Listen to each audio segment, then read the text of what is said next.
오늘 설교 제목을 다 같이 한번 따라해 보시겠어요? 오직 나의 영으로.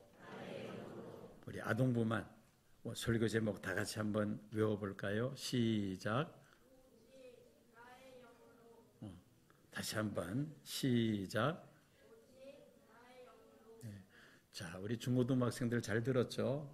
아동보다 더 큰 목소리로 한번 자신 있게 오늘 설교 제목만 한번 외워봅시다. 시작.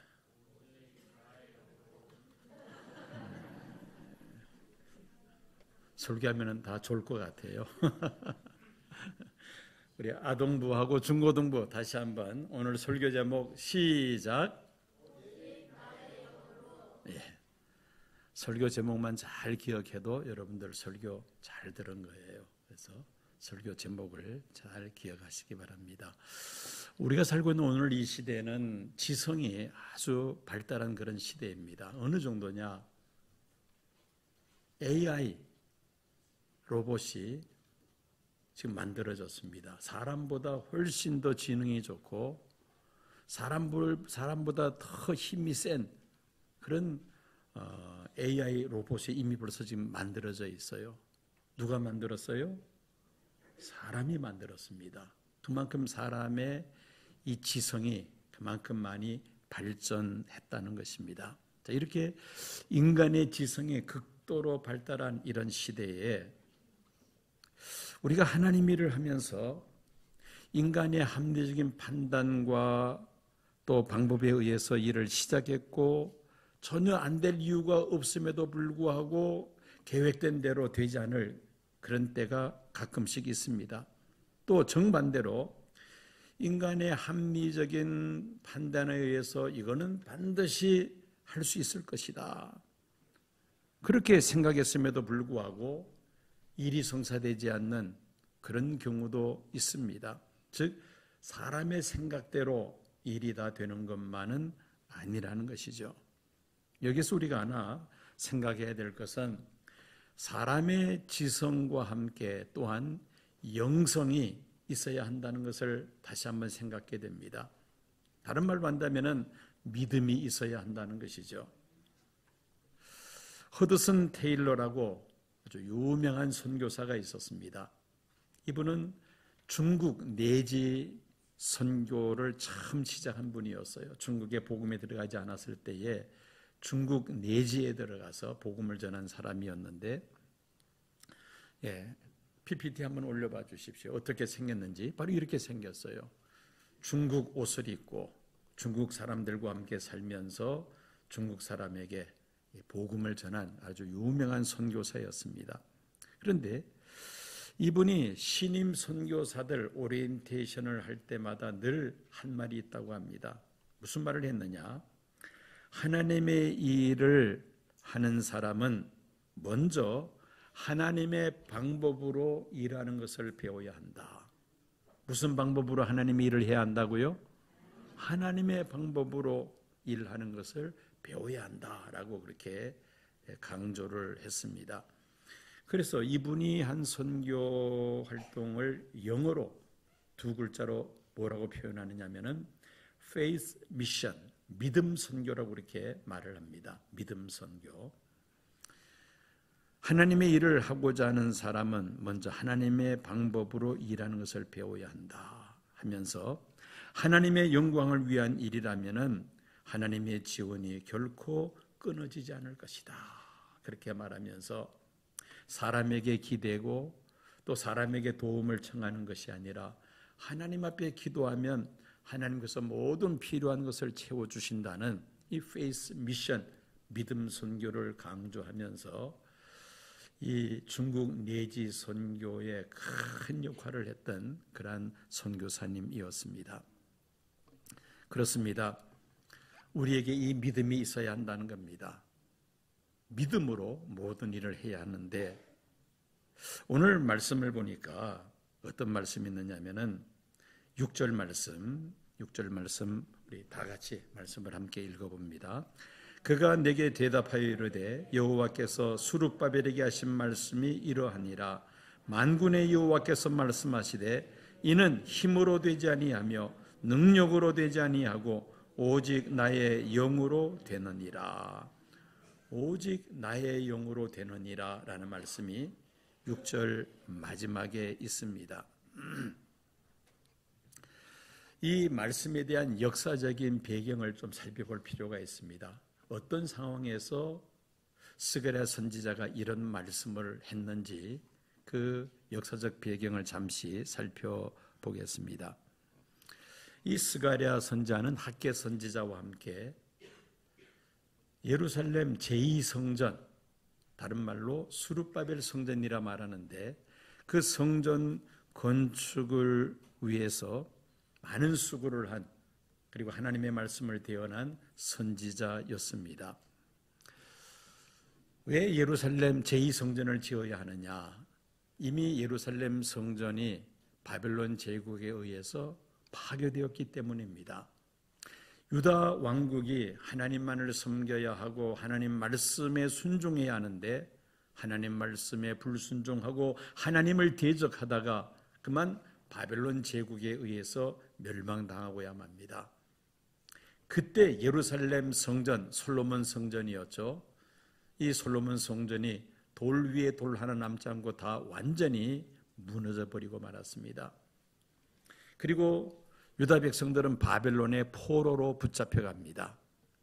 예레미야 선지자가 어떤 예언을 했느냐면은 유다 백성들의 포로 기한 70년이 차면은 다시 예루살렘에 돌아와서 나라를 재건할 것이라고, 즉 유다 백성들의 포로 기한이 70년이 차면은 끝날 것이라고 예언을 했는데 그 예언대로 바벨론 제국이 멸망하고 유다 백성들이 예루살렘으로 돌아옵니다. 그것은 유다 백성들의 군사력을 가지고 그들의 힘으로 된 것이 아니었습니다.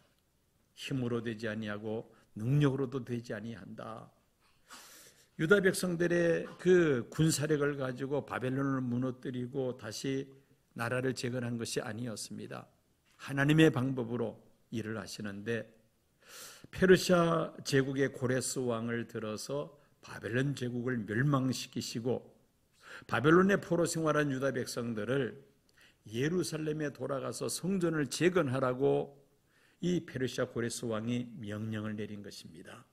그 명령에 따라서 유다 백성들이 예루살렘으로 돌아온 것이 주전 536년이었습니다. 주전 606년에 바벨론이 1차로 예루살렘을 침공해서 많은 사람들을 포로로 붙잡아 갔는데 그로부터 정확히 70년 후인 주전 536년에 유다 백성들은 포로 기한이 차고 예루살렘에 돌아올 수가 있었던 것입니다. 꿈에도 그리던 예루살렘에 돌아와서 그리고 성전을 재건합니다. 성전을 지어야 거기서 하나님 앞에 예배를 드릴 수가 있잖아요. 그래서 가장 우선적으로 성전 건축을 시작한 것입니다.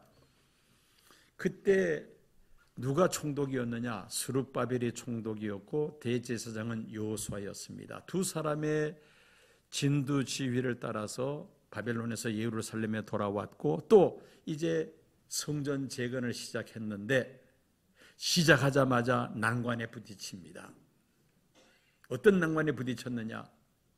예루살렘 주변에 살고 있던 사마리아 사람들과 또 여러 민족들이 성전 재건을 방해합니다. 그리고 당시 페르시아 제국의 아닥사스다 왕에게 상소문을 보냅니다. 어떤 상소를 했느냐? 유다 백성들이 예루살렘에 돌아와서 성전을 지금 재건하고자 하는데 저들이 성전을 재건하면 필경 왕을 대적하게 될 것입니다. 그러므로 성전 재건을 막아야 합니다. 그래서 페르시아 제국의 아닥사스다 왕이 성전 재건을 중단하라고 명령을 내립니다. 유다 백성들은 그 말에 복종치 않을 수가 없었어요. 성전 재건을 중단하고 그리고는 흩어져서 각자 자기가 살 집을 짓고 농사를 짓고 자식을 낳고 자녀들을 부양하는데 16년이라는 세월을 보냅니다. 그러다가 하나님께서 오늘 본문인 쓴 스가랴 선지자를 통해서 성전 재건을 명령을 내린 것입니다. 그것이 바로 스가랴서 4장입니다. 하나님은 스가랴 선지자를 통하여 8가지의 환상을 보여주셨는데 그 중에 오늘 스가랴서 4장에 기록된 내용이 다섯 번째 환상입니다. 다섯 번째 환상. 그 4장 1절에서 3절까지 말씀 보면은 순금 등대와 두 감람나무 환상을 스가랴가 보게 됩니다. 한번 그림을 보여주십시오. 바로 저 그림입니다. 두 감람나무에서 기름이 흘러내려와 7 등잔으로 된 금촛대를 밝히는 그런 환상을 보았는데 저것은 바로 예루살렘 성전 재건에 대한 환상이었던 것입니다. 스가랴서 4장 7절 말씀 봅니다. 4장 7절 말씀 다 같이 한번 읽을까요? 큰 산아 내가 무엇이냐? 내가 수룹바벨 앞에서 평지가 되리라. 그가 머릿돌을 내놓을 때에 무리가 외치기를 은총이 그에게 있을지어다 하리라 하셨고, 큰 산아 내가 무엇이냐? 내가 수룹바벨 앞에서 평지가 되리라. 여기서 큰 산이라는 것은 성전 재건을 회방하는 가로막고 있는 여러 가지 장애물들을 큰 산이라고 표현합니다. 수룹바벨 앞에서 평지가 되리라. 수룹바벨은 당시 유다 총독입니다. 성전 재건을 진두지휘하는 수룹바벨 총독. 자, 큰 산, 성전 재건을 방해하는 그 모든 세력들이 성전을 지금 재건을 진두지휘하는 수룹바벨 앞에서 평지가 될 것이다. 이 말은 성전 재건 공사가 반드시 완성될 것이라는 예언의 말씀이었던 것입니다. 자, 이렇게 하나님께서 스가랴 선지자를 통하여 환상을 보여주시고 성전을 반드시 재건케 될 것이라 말씀하시면서 6절 다시 보면 마지막에 이는 힘으로 되지 아니하고 능으로 되지 아니하고 오직 나의 영으로 되느니라 라고 하나님은 말씀하셨습니다. 힘은 군사력을 의미합니다. 조직력과 집단의 힘을 가리킵니다. 능력은 인간의 육체적인 힘, 완력을 의미합니다. 성전 재건이 군사력과 인간의 완력으로 이루어지는 것이 아니라 오직 나의 영으로 되느니라. 여기서 나의 영은 하나님의 영, 다른 말로 표현한다면 성령을 가리킵니다. 성령으로 성전 재건이 완성될 것이라는 하나님의 말씀이었던 것입니다. 성전 재건의 주권이 하나님께 있음을 말씀한 것이죠. 하나님께서 시작하신 일이기 때문에 하나님께서 그 일을 진행하시고 하나님께서 그 일을 반드시 완성하실 것을 말씀하신 것입니다. 그러기 위해서는 성령의 기름 부으심을, 성령의 충만하심을 유다 백성들이 받아야만 했습니다. 스가랴와 학개는 같은 시대에 성전 재건에 대해서 하나님의 말씀을 대언한 선지자로 학개서 1장 14절 말씀을 보면은 온 유다 백성들이 성령의 충만함을 받았음을 암시하는 그런 말씀을 볼 수 있습니다. 우리 다 같이 한번 읽어볼까요? 여호와께서 스알디엘의 아들 유다 총독 수룹바벨의 마음과 여호사닥의 아들 대제사장 여호수아의 마음과 남은 모든 백성의 마음을 감동시키심에 그들이 와서 만군의 여호와 그들의 하나님의 전 공사를 하였으니, 총독 수룹바벨의 마음, 대제사장 여호수아의 마음, 그리고 온 유다 백성들의 마음을 어떻게 하셨다 했나요? 감동시키심에. 지금 우리가 개역 개정판 한글 성경을 봅니다마는 이전에 보았던 그 개정 한글 성경에는 뭐라고 번역을 했느냐면은 온 백성의 마음을 흥분시키심에라고 되어 있습니다. 성령님께서 대제사장 여호수아, 총독 수룹바벨의 마음뿐 아니라 온 유다 백성들의 마음을 흥분시키시고 감동시키시니까 성전 재건 공사가 다시 시작할 수 있었다는 겁니다. 그리고 완성할 수 있었다는 것이죠. 여기서 하나님의 영, 성령의 충만을 받아 성전 재건이 완성되었다는 것을 우리가 알 수가 있습니다. 인간의 방법으로는 불가능했습니다마는 하나님의 영이 그들과 함께 하심에 그 일을 넉넉히 이루고도 남은 줄로 믿습니다.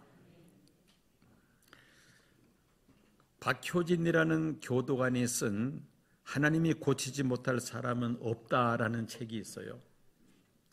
이분은 교도관으로 있으면서 많은 죄수들에게 복음을 전하여 구원한 그러한 간증이 참 많은 분입니다.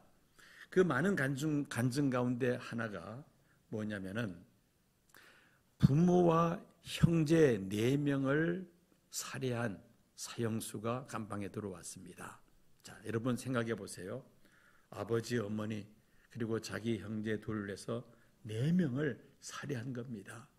그리고는 집 마당 화단에 안매장을 했어요. 인간의 탈을 쓰고 이런 일을 할 수가 없죠. 그런데 이런 일을 저질렀습니다. 재판을 받는데 사형 선고를 받습니다. 그리고는 이제 수감되어 있는데 이 교도관이 이 사람에게 찾아가서 전도를 한 겁니다.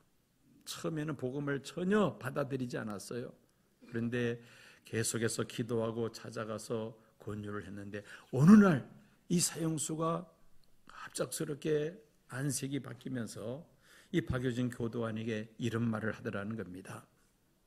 내가 왜 이렇게 됐죠? 내가 왜 이렇게 됐죠? 내가 왜 내 사랑하는 아버지 어머니를 내가 살해하고 내가 왜 내 사랑하는 형제들을 살해했죠? 전혀 자기 정신으로 한 것이 아니라는 겁니다. 악령에 사로잡혀서 그만 부모와 형제들을 살해했다는 겁니다. 그가 이제 정신을 차립니다. 그리고 하나님 앞에 철저하게 회개합니다. 예수님을 구주로 영접하고 구원의 확신을 갖고 그리고는 이제 사형장에서 그가 사형에 처하게 됩니다. 여러분, 아무리 악령에 사로잡혀 그런 끔찍한 죄를 지은 사람이라 할지라도 하나님의 영이 그 사람의 마음을 감동시키니까 자신의 잘못을 철저하게 회개하고 예수를 구주로 영접하고 하나님 앞에 돌아서더라는 것입니다. 이것이 바로 성령님의 능력인 줄로 믿습니다. 2025년 참 어렵게 한 해가 시작이 되었습니다. 우리가 물론 금년 상반기에 시설 확장 공사도 하겠습니다마는 이 시설 확장 공사뿐만 아니라 교회가 이 어둠, 흑암 같은 세상에서 등대의 사명을 감당하기 위해서는 성령 충만을 받아야 합니다. 등대에 기름이 흘러 들어가야 등불을 환히 밝힐 수가 있는 것이죠. 두 감람나무에서 감람류가 흘러내리니까 그 두 촛대에서 환히 빛을 발하는 것처럼 교회가 등대의 사명을 감당하려면 무엇을 충만히 받아야 한다고요? 성령을 충만히 받아야 합니다. 아무리 고급 승용차라 할지라도 기름을 넣지 않으면 그 자동차는 굴러가지 못합니다. 요즘도 전기 자동차도 많이 나오는데 전기 충전을 안 하면은 그 값비싼 전기 자동차가 굴러가지를 않습니다. 에너지가 있어야 한다는 것이죠. 교회도 그렇습니다. 어두운 세상을 밝히는 등대의 사명을 감당하기 위해서는 교회가 성령의 충만을 받아야 한다는 말씀인 것입니다. 기도의 불이 꺼진 교회는 이미 등대의 사명을 감당하지를 못합니다. 내일부터 우리가 닷새 동안 특별 새벽 기도회를 할 텐데 새벽마다 주님 앞에 뜨겁게 기도합시다. 성령의 기름 부으심을 받을 때에 우리가 교회의 등대의 사명을 감당할 수 있기 때문인 것입니다. 그리고 또한 성도들이 빛과 소금의 사명을 감당하기 위해서 역시 성령 충만을 받아야만 합니다. 예수님은 너희는 세상의 빛이요 소금이라고 제자들에게 말씀하셨습니다. 우리 스스로는 빛을 발할 수가 없죠. 그러나 우리가 성령의 충만하심을 받으면은 우리도 이 세상에서 빛을 발하게 될 줄로 믿습니다. 삼손이 하나님의 신이 충만할 때는 그에게서 놀라운 능력이 나타났죠. 사자를 그가 맨손으로 잡습니다. 나귀 특뼈 하나로 블레셋 병사 1000명을 쓰러뜨리는 그런 놀라운 괴력이 그에게서 나타났습니다.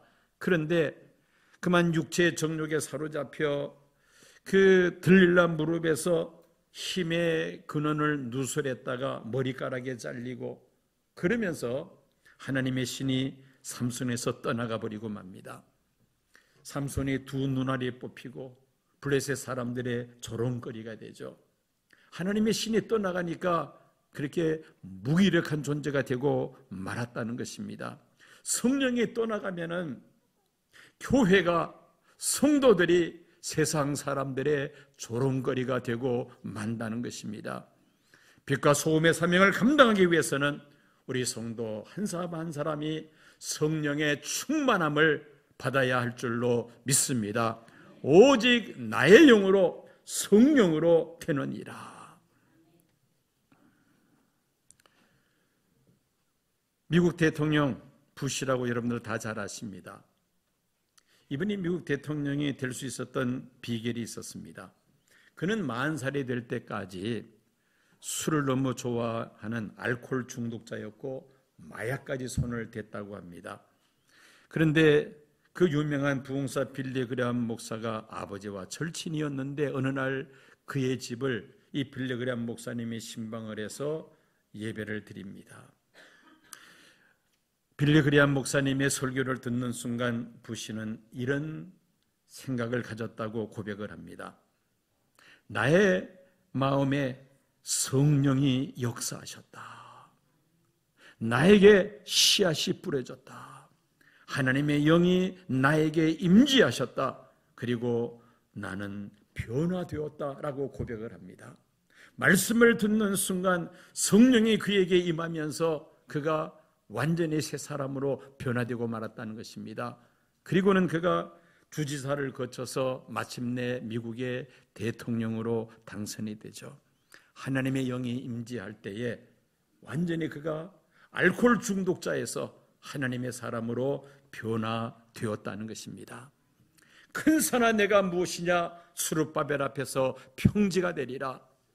여러분에게 있어서 큰 산은 과연 무엇입니까? 유다 백성들이 예루살렘에 돌아와서 성전을 재건할 때의 큰 산은 당시 페르시아의 아닥사스다 왕과 그리고 주변의 사마리아와 여러 나라와 민족들이었습니다. 오늘 이 시대에 우리들에게 큰 산은 무엇이냐는 것입니다. 어떤 사람에게는 건강 문제가 큰 산이 될 수가 있습니다. 어떤 분들에게는 재정 문제, 또 어떤 분들에게는 직장이나 사업, 또 어떤 분들에게는 가족, 또 인간관계 등등 이런 일들이 하나님의 일을 하는 데 있어서 가로막는 그러한 큰 산이 될 수가 있다는 것입니다.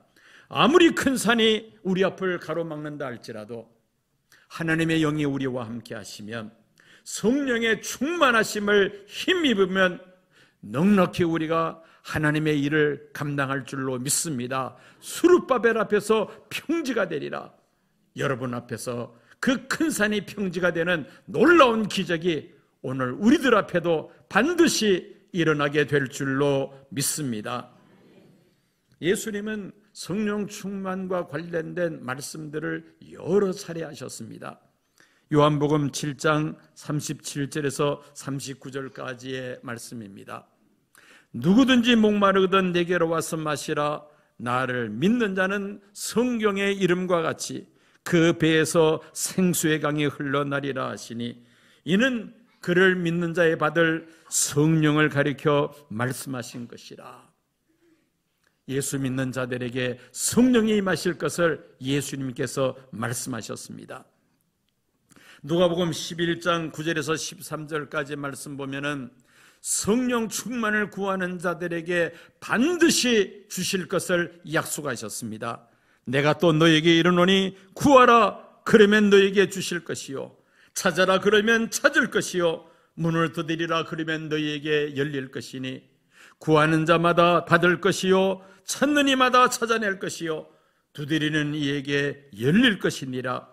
너희 중에 아비 된 자로서 누가 아들이 생선을 달라 하면 뱀을 주며 알을 달라 하면 전갈을 줄 자가 있겠느냐? 하물며 너희 하늘 아버지께서 구하는 자에게 성령을 주시지 않겠느냐? 성령 충만을 구하는 자들에게 반드시 성령 충만을 허락하실 것을 예수님께서 약속하신 말씀인 것입니다. 대제사장 여호수아, 총독 스룹바벨의 마음과 온 유다 백성들의 마음을 성령께서 감동시키심에 성령으로 충만케 되매 도저히 불가능할 것 같은 예루살렘 성전 재건 공사가 마침내 완성이 됩니다. 주전 520년에 이 스가랴 선지자의 말을 듣고 성전 재건 공사가 재개되죠. 그리고 4년 만에 주전 516년에 제2성전 스룹바벨 성전이 완공이 되었던 것입니다. 여러분, 도저히 유다 백성들의 힘으로서는 불가능한 일이었습니다. 그러나 나의 영으로, 하나님의 영으로, 성령의 능력으로 그 일이 완성된 줄로 믿습니다. 점점 더 어두워져가는 이 세상 속에서 금년 한 해 우리 시온 교회가 하나님께로부터 받은 사명을 감당하기 위해서는 성령 충만하심을 반드시 받아야만 합니다. 이제 1월 달부터 이 확장 공사가 아마 시작이 될 겁니다.